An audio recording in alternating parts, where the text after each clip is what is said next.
ആം ആദ്മി പാർട്ടിയുടെ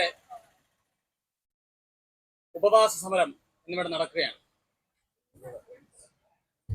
ആം ആദ്മി പാർട്ടി ദേശീയ കൺവീനറും ഡൽഹി മുഖ്യമന്ത്രിയുമായ ബഹുമാന്യനായ അരവിന്ദ് കെജ്രിവാൾ അറസ്റ്റിലായതിനു ശേഷം നിരവധി സമരങ്ങൾ രാജ്യത്തുടനീളം നടന്നുകൊണ്ടിരിക്കുന്ന ഈ ഒരു സാഹചര്യത്തിൽ രാജ്യം മുഴുവൻ ഒരൊറ്റ ദിവസം ഒരൊറ്റ സമയത്ത് ഉപവാസത്തിലേക്ക് പോയിരിക്കുന്ന അത്യപൂർവമായ സന്ദർഭത്തിലാണ് നാം എല്ലാവരും ഇന്നിവിടെ ഈ ഒരു സമരപ്പന്തലിൽ ഇരിക്കുന്നത്.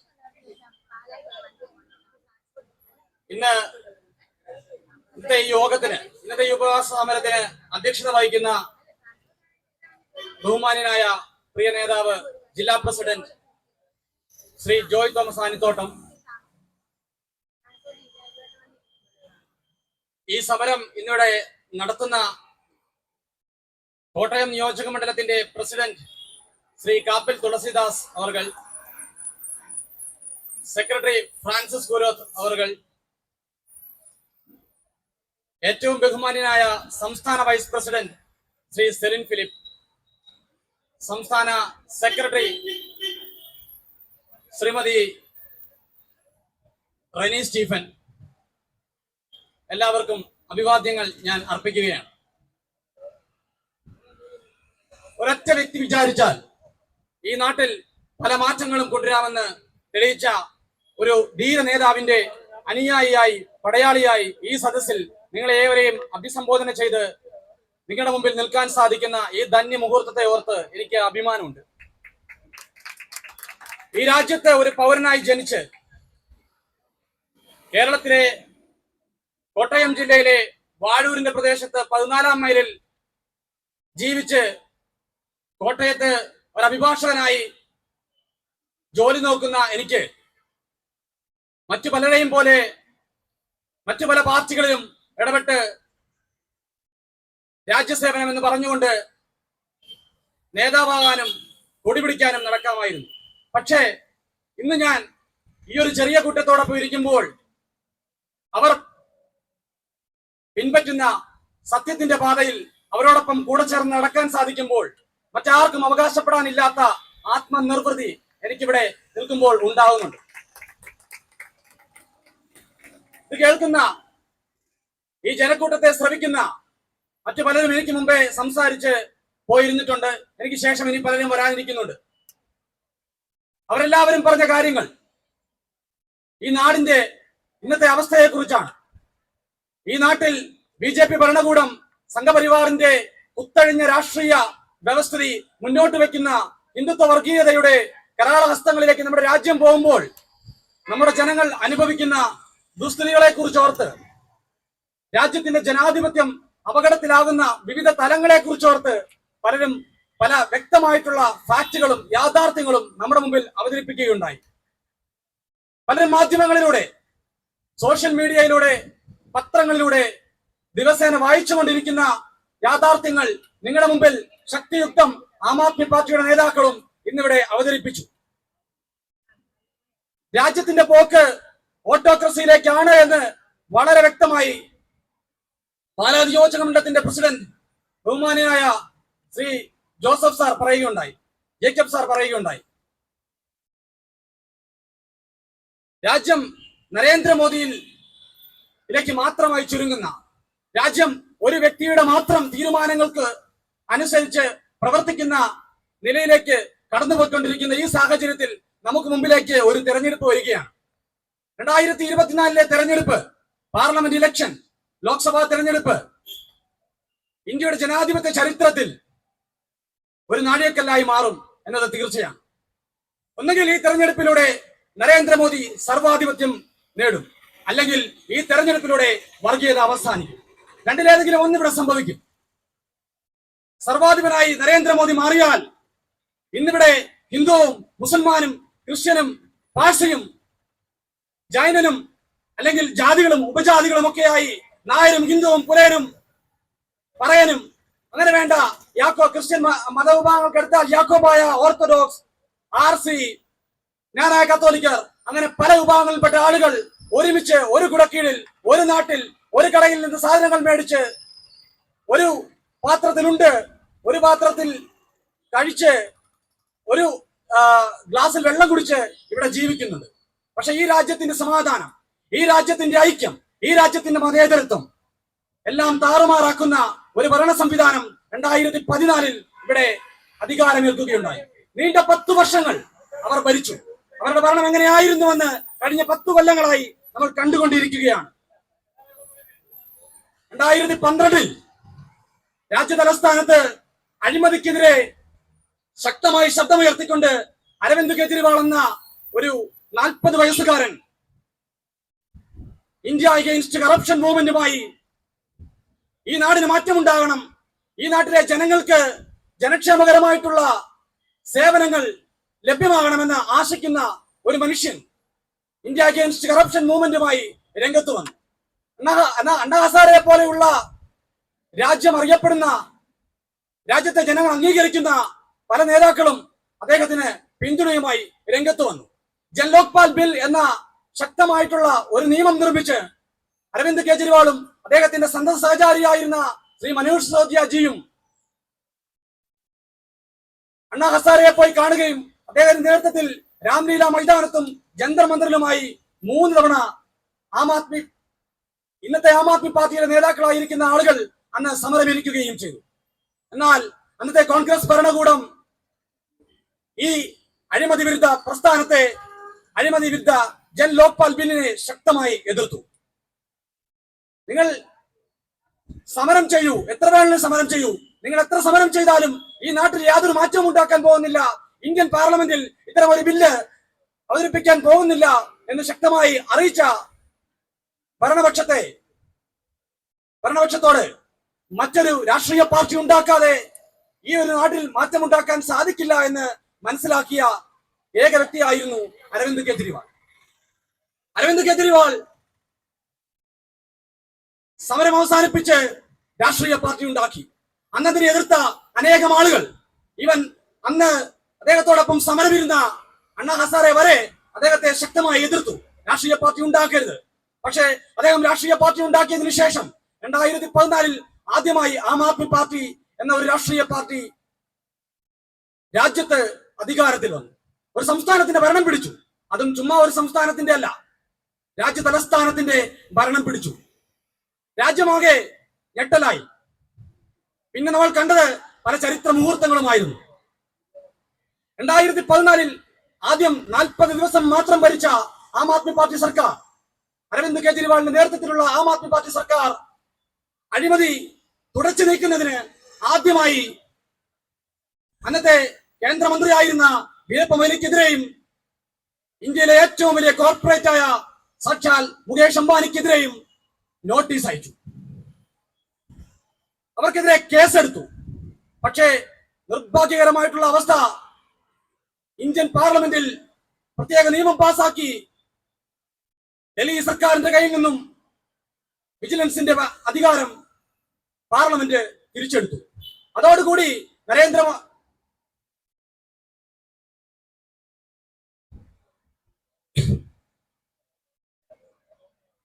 അഴിമതിക്കെതിരെ കെജ്രിവാൾ നടത്തിയ നോട്ടീസ് പിൻവലിക്കുന്ന രീതിയിലേക്ക് കാര്യങ്ങൾ മാറി. പക്ഷേ ഇന്ന് അതേ സാഹചര്യത്തിൽ കെജ്രിവാളിന്റെയും ആം ആദ്മി പാർട്ടിയുടെയും ശക്തി ഇല്ലാതാക്കുന്ന അതേ സാഹചര്യത്തിലേക്ക് കാര്യങ്ങൾ വീണ്ടും മാറി മറിയുകയാണ്. 40 ദിവസത്തിന് ശേഷം അന്ന് കെജ്രിവാളിന് രാജിവെക്കേണ്ടി വന്നെങ്കിൽ ഇന്ന് രാജിവെക്കാതെ ജയിലിൽ കിടന്ന് ആം ആദ്മി പാർട്ടിയുടെ മുഖ്യമന്ത്രി ഈ രാജ്യത്തെ ഭരിക്കുകയാണ്. ഈ രാജ്യത്തെ തലസ്ഥാനം അദ്ദേഹം കൃത്യമായി ഉത്തരവുകൾ ഇറക്കി. ഈ രാജ്യത്തിന്റെ തലസ്ഥാനത്ത് ജീവിക്കുന്ന ആളുകൾക്ക് വേണ്ടി കൃത്യമായ പോളിസികൾ തയ്യാറാക്കി ജയിലിൽ കിടന്നും ഈ ജനങ്ങളെ സേവിക്കാമെന്ന് വ്യക്തമായി ശക്തമായി തെളിയിക്കുകയാണ് അരവിന്ദ് കെജ്രിവാൾ. ഒരാൾ വിചാരിച്ചാൽ പല മാറ്റങ്ങളും വരുത്താമെന്ന് തെളിയിച്ചയാളെ ഈ നാട്ടിന് ഇതുവരെ കഴിഞ്ഞ 70 വർഷങ്ങൾക്കാലം സൗജന്യമായി വൈദ്യുതി കൊടുക്കാമെന്ന്, സൗജന്യമായി വെള്ളം കൊടുക്കാമെന്ന്, സൗജന്യമായി ബസ് യാത്ര നടത്താമെന്ന്, ഓട്ടോറിക്ഷ തൊഴിലാളികൾക്കും അതുപോലെ മറ്റ് കെട്ടിട നിർമ്മാണ തൊഴിലാളികൾക്കും കൃത്യമായിട്ടുള്ള ക്ഷേമ പെൻഷൻ പോലെയുള്ള കാര്യങ്ങൾ ഏർപ്പെടുത്താമെന്നും തെളിയിച്ച രാജ്യത്തെ ആദ്യ മുഖ്യമന്ത്രി.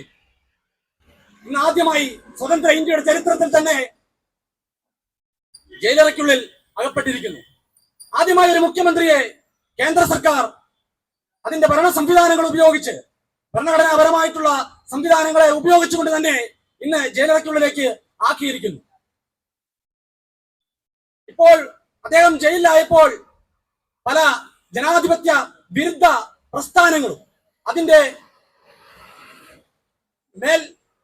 മേലധികാരികളും ഒക്കെ അദ്ദേഹത്തെ വിമർശിക്കാൻ പറയുന്ന ചില കാര്യങ്ങളുണ്ട്. അദ്ദേഹം ഏത് പുസ്തകങ്ങളാണ് ജയിലിലേക്ക് വായിക്കാൻ മേടിച്ചിരിക്കുന്നത്? ഭഗവത്ഗീത, രാമായണം. അതെ, അദ്ദേഹം ഭഗവത്ഗീതയും രാമായണം തന്നെയാണ് ജയിലിലേക്ക് വായിക്കാൻ മേടിച്ചിരിക്കുന്നത്. ഇന്ത്യൻ സ്വാതന്ത്ര്യ സമരം നടക്കുന്ന കാലത്ത് ഇന്ത്യയുടെ സ്വാതന്ത്ര്യ സമരത്തെ നയിച്ച സാക്ഷാൽ മഹാത്മാഗാന്ധിയും ജയിലിലായ സമയത്ത് വായിക്കാൻ വാങ്ങിച്ച പുസ്തകങ്ങളുടെ പേര് രാമായണവും ഭഗവത്ഗീതയും തന്നെ ആയിരുന്നു.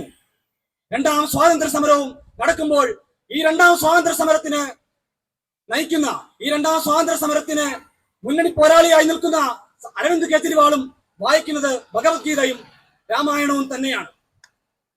ഭഗവത്ഗീതയിൽ കൃഷ്ണൻ അർജുനനോട് പറയുന്ന ഒരു വാചകമുണ്ട്: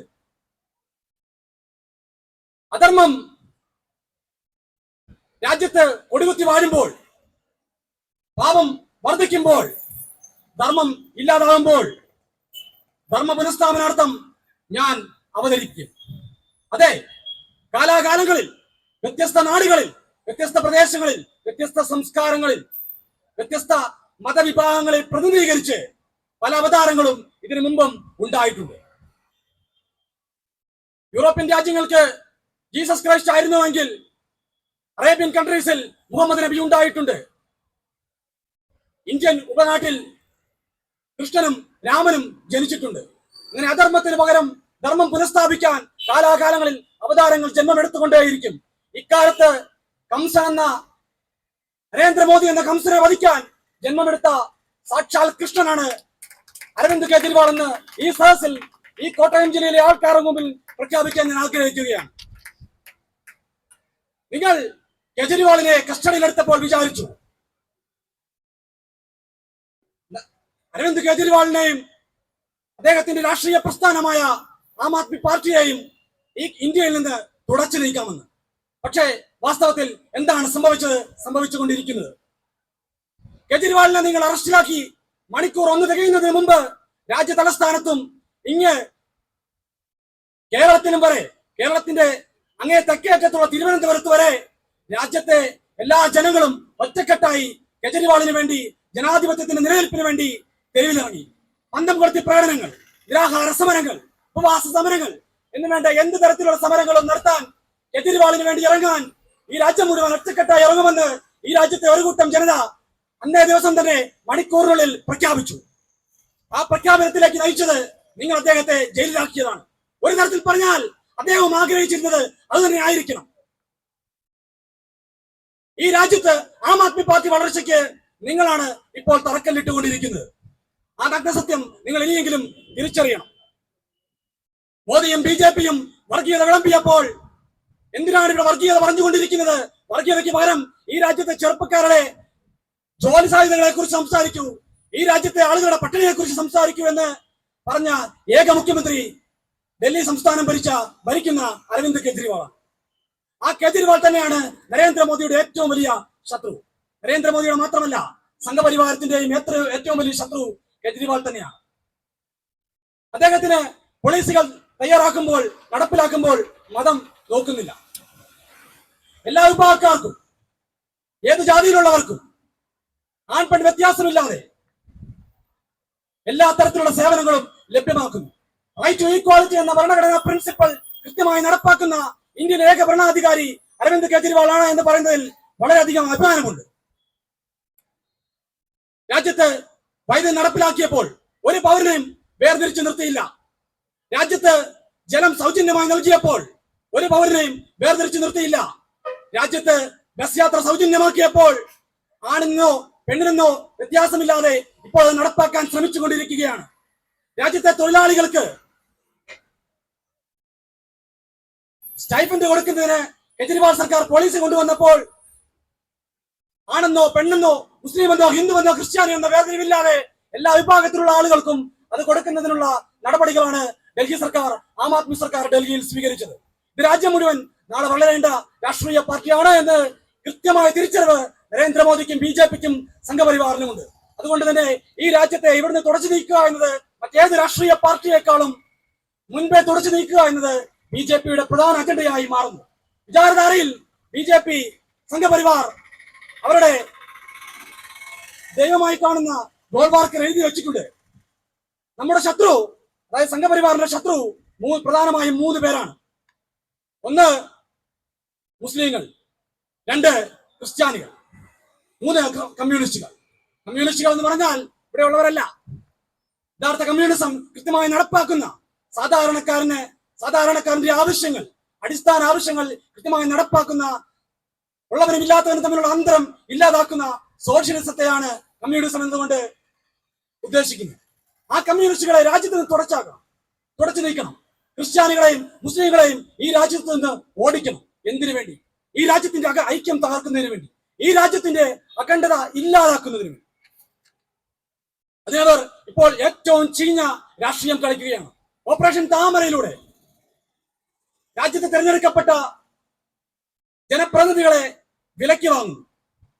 അവരുടെ എല്ലാം വീടുകളിൽ NIA-യും ED-യും CBI-യും പോലുള്ള കേന്ദ്ര അന്വേഷണ ഏജൻസികളെ ഉപയോഗിച്ച് റെയ്ഡ് നടത്തി എന്തെങ്കിലും ഒരു ചെറിയ കാര്യത്തിന്റെ പേരിൽ അവരെയെല്ലാം ഭീഷണിപ്പെടുത്തി അവരുടെ കയ്യിൽ നിന്ന് പോലും ഫണ്ടുകൾ മേടിച്ച് ഇലക്ട്രൽ ബോണ്ട് എന്ന പേരിൽ നിയമമുണ്ടാക്കി ആ നിയമത്തിന്റെ അടിസ്ഥാനത്തിൽ BJP-യിലേക്ക് തന്നെ പണമൊഴുക്കുകയാണ്. ഒരു തരത്തിൽ പറഞ്ഞാൽ IPC-യിൽ പ്രത്യേകമായി പറയുന്ന എക്സ്റ്റോർഷൻ എന്ന കുറ്റകൃത്യമാണ് ഇപ്പോൾ BJP ചെയ്തുകൊണ്ടിരിക്കുന്നത്. ഒരു രാഷ്ട്രീയ പാർട്ടി ഇന്ത്യൻ പാർലമെന്റ് പിടിച്ചടക്കി ആ പാർലമെന്റിൽ നിയമം നിർമ്മിച്ച് നിയമവിധേയമായ കുത്തിക്കവർച്ചയാണ് ഈ രാജ്യത്ത് നടന്നുകൊണ്ടിരിക്കുന്നത്. ഇതിനെതിരെ ശബ്ദിക്കാൻ നമ്മളെല്ലാവരും ഒത്തുചേർന്നേ മതിയാവും. ഇതിനുള്ള സമയം അതിക്രമിച്ചിരിക്കുന്നു. രാജ്യത്തെ ജനങ്ങൾക്ക് പ്രതിഷേധിക്കാൻ നമുക്ക് വേണ്ട സർക്കാരിനെ തെരഞ്ഞെടുക്കാനുള്ള കൃത്യമായ സമയമാണ് വന്നിരിക്കുന്നത്. ഈ വരുന്ന ലോക്സഭാ തെരഞ്ഞെടുപ്പിൽ നമ്മൾ ആർക്ക് വോട്ട് ചെയ്താലും BJP-ക്ക് വോട്ട് ചെയ്യില്ല എന്ന കൃത്യമായിട്ടുള്ള നിലപാടെടുക്കാൻ സാധിക്കണം. നോ വോട്ട് ഫോർ BJP-ക്ക് വോട്ടില്ല, സംഘപരിവാറിന് വോട്ടില്ല. സംഘപരിവാർ ആശയങ്ങൾക്ക് വോട്ട് കൊടുക്കരുത്, പിന്തുണ കൊടുക്കരുത്. കാരണം നാളെ എന്റെയും നിങ്ങളുടെയും സഹോദരങ്ങൾ, അല്ലെങ്കിൽ ഞാനും നിങ്ങളും തന്നെ ഈ നാട്ടിൽ നിന്ന് പുറത്താക്കപ്പെടുന്ന പ്രത്യേക സാഹചര്യങ്ങളിലേക്ക് മാറുന്ന ഒരവസ്ഥയാണ് ഇപ്പോഴുള്ളത്. അവർ പറയുന്നു ഹിന്ദുക്കളുടെയാണ് രാജ്യം. ആരാണ് ഹിന്ദു? അവർ പറയുന്ന പ്രകാരം ഹിന്ദു ഒന്നേ ഉള്ളൂ, അത് ബ്രാഹ്മണിക്കലാണ്, ബ്രാഹ്മിൺസാണ്. ആ ബ്രാഹ്മിൺസിൽ പോലും ഉപജാതികളുണ്ട്, ഭട്ടതിരിമാരും അങ്ങനെ തുടങ്ങി പല ഉപജാതികളിലൂടെയും അവർ ബ്രാഹ്മണ്യത്തെ തന്നെ തരംതിരിക്കുന്നു. അതിൽ ഏറ്റവും ഉയർന്ന ഇതിൽ നിൽക്കുന്നവർ മാത്രമാണ് രാജ്യത്തെ ഏറ്റവും പ്രബലമായിട്ടുള്ള പ്രിവിലേജ് കാറ്റഗറിയായി മാറാൻ പോകുന്നത്. താക്കോൽ സ്ഥാനങ്ങളിലേക്ക് അവർ വരുന്ന കാഴ്ച വരുന്ന വർഷങ്ങളിൽ നമുക്ക് കാണേണ്ടി വരും. ഈ ദുരന്തത്തെ, ഈ വിഷത്തെ നമ്മൾ ഇപ്പോൾ തുടച്ചു നീക്കാൻ നമുക്ക് ആകുന്നില്ലെങ്കിൽ രാജ്യം കാണാൻ പോകുന്ന ഏറ്റവും വലിയ ദുരന്തമായി മാറും. കോവിഡ് ആയിരിക്കില്ല, ഇല്ലെങ്കിൽ കൊടുങ്കാറ്റായിരിക്കില്ല, ഓഗിയോ മറ്റുള്ള പേമാരികളോ അല്ലെങ്കിൽ മറ്റുള്ള മഹാമാരികളോ ഒന്നും ആയിരിക്കില്ല ഈ രാജ്യം കാണുന്ന ഏറ്റവും വലിയ ദുരന്തം. അത് BJP-യുടെ 3ാമത്തെ പാർലമെന്റിലേക്കുള്ള വരവായിരിക്കും. നരേന്ദ്രമോദി ഒരിക്കൽ കൂടി അധികാരത്തിലെത്തിയാൽ നരേന്ദ്രമോദിയുടെ സർക്കാർ ഈ രാജ്യത്തെ ഇല്ലാതാക്കുമെന്നത്, ഈ രാജ്യത്തിന്റെ ഭരണഘടന തുടച്ചു നീക്കുമെന്നത് പുതുക്കി എഴുതി ഈ രാജ്യത്തെ ഓരോ പൗരന്റെയും അധികാരങ്ങളും അവകാശങ്ങളും മൗലിക അവകാശങ്ങളും പോലും എടുത്തു കളയുമെന്നത് പ്രവചിച്ചു പോലും പറയേണ്ട കാര്യമില്ലാത്ത വസ്തുതയാണ്. ഈ രാജ്യത്തിന് വേണ്ടിയാണ് നമ്മുടെ നേതാവ് ജയിലിലായിരിക്കുന്നത്. ഈ രാജ്യത്ത് ഏകാധിപത്യം നടമാടിയപ്പോൾ ബ്രിട്ടീഷുകാർ ഈ രാജ്യത്തെ കൈപ്പിടിയിലാക്കിയ സമയത്ത് രാജ്യത്തിന് വേണ്ടി മഹാത്മജി ജയിലിൽ കിടന്നു, നെഹ്റുജി ജയിലിൽ കിടന്നു. പക്ഷെ അവർ പറയുന്നത് വീർ സവർക്കർ ജയിലിൽ കിടന്ന കഥകളാണ്. ബ്രിട്ടീഷുകാരുടെ ചെരുപ്പ് നക്കി ക്ഷമ ചോദിച്ച് ജയിലിൽ നിന്ന് മോചിതനാകുന്നതിന് ഈ രാജ്യത്തിന്റെ ആത്മാഭിമാനത്തെ പണയം വെച്ച വീർ സവർക്കർ അവരുടെ നേതാവായി മാറുമ്പോൾ മഹാത്മാഗാന്ധിയെ വെടിവെച്ചുവന്ന നാഥുറാം വിനായക് ഗോഡ്സെ അവരുടെ വീരോചിത നേതാവായി മാറുന്ന കാഴ്ച നമ്മുടെ എല്ലാം നേതാവാക്കി മാറ്റാനാണ് അവർ ശ്രമിച്ചുകൊണ്ടിരിക്കുന്നത്. ഈ വസ്തുത നമ്മൾ തിരിച്ചറിയണം. ഇലക്ട്രൽ ബോണ്ട് വഴി ഇവർ നടത്തിയിരിക്കുന്നതാണ് ഏറ്റവും വലിയ അഴിമതി. അവർ അഴിമതിയുടെ പേരിൽ കെജ്രിവാളിനെ ജയിലിലടച്ചു. നിങ്ങൾ നോക്കിക്കോരൂ ബിജെപിക്കാരെ, സംഘപരിവാറുകാരെ, നിങ്ങളെ ഞാൻ വെല്ലുവിളിക്കുകയാണ്. നിങ്ങൾ പറയുന്നത് പോലെ കെജ്രിവാളും ആം ആദ്മി പാർട്ടിയും ഗോവയിലും മറ്റ് തിരഞ്ഞെടുപ്പ് സ്ഥലങ്ങളിലും അഴിമതിപ്പണം ഉപയോഗിച്ചിട്ടുണ്ടെങ്കിൽ, അഴിമതിപ്പണം വാങ്ങിയിട്ടുണ്ടെങ്കിൽ, അനധികൃതമായി സ്വത്ത് സമ്പാദിച്ചിട്ടുണ്ടെങ്കിൽ നിങ്ങൾ അതിന്റെ തെളിവുകൾ ഈ ഇലക്ഷൻ സമയത്ത് കൃത്യമായി പുറത്തുവിടണം. കാരണം നിങ്ങൾക്ക് ഏറ്റവും കൂടുതൽ നേട്ടമുണ്ടാക്കാൻ പറ്റുന്നത് ഈ സമയത്താണ്. നിങ്ങൾ കെജ്രിവാളിന്റെയും ആം ആദ്മി പാർട്ടിയുടെയും ശബ്ദം സമ്പൂർണ്ണമായി ഇല്ലാതാക്കാൻ ശ്രമിക്കൂ. തെളിവുകൾ പുറത്തുവിടൂ. നിങ്ങൾക്ക് എന്തുകൊണ്ടാണ് സാധിക്കാൻ പറ്റാത്തത്? കാരണം നിങ്ങളുടെ കയ്യിൽ പണമില്ല. നിങ്ങൾ ഈ പറയുന്ന അഴിമതിയിലൂടെ, മദ്യനയ അഴിമതിയിലൂടെ യഥാർത്ഥത്തിൽ അഴിമതി നടത്തിയിരിക്കുന്നത് ബിജെപി തന്നെയാണ്. ഈ കേസിൽ 2 മാപ്പ് സാക്ഷികളുണ്ട്, ശരത് ചന്ദ്ര റെഡ്ഡിയും മകുണ്ട റെഡ്ഡിയും. ശരത് ചന്ദ്ര റെഡ്ഡിയെ മാപ്പ് സാക്ഷിയാക്കുന്നതിനും ജാമ്യം ലഭിക്കുന്നതിനും ആദ്യം 5 കോടി രൂപയാണ് ഇലക്ട്രൽ ബോണ്ട് വഴി ബിജെപിയും സംഘപരിവാരവും വാങ്ങിച്ചത്. അതിനുശേഷം ശരത് ചന്ദ്ര റെഡ്ഡി ജയിലിൽ നിന്ന് ഇറങ്ങിക്കഴിഞ്ഞപ്പോൾ അദ്ദേഹത്തിന്റെ കയ്യിൽ നിന്ന് 50 കോടി രൂപ കൂടി വാങ്ങിച്ച് അഴിമതിയുടെ തുടക്കം കുറിച്ചത് ബിജെപിയാണ്. ബിജെപിയാണ് യഥാർത്ഥത്തിൽ മദ്യനയ അഴിമതി നടത്തിയിരിക്കുന്നത്.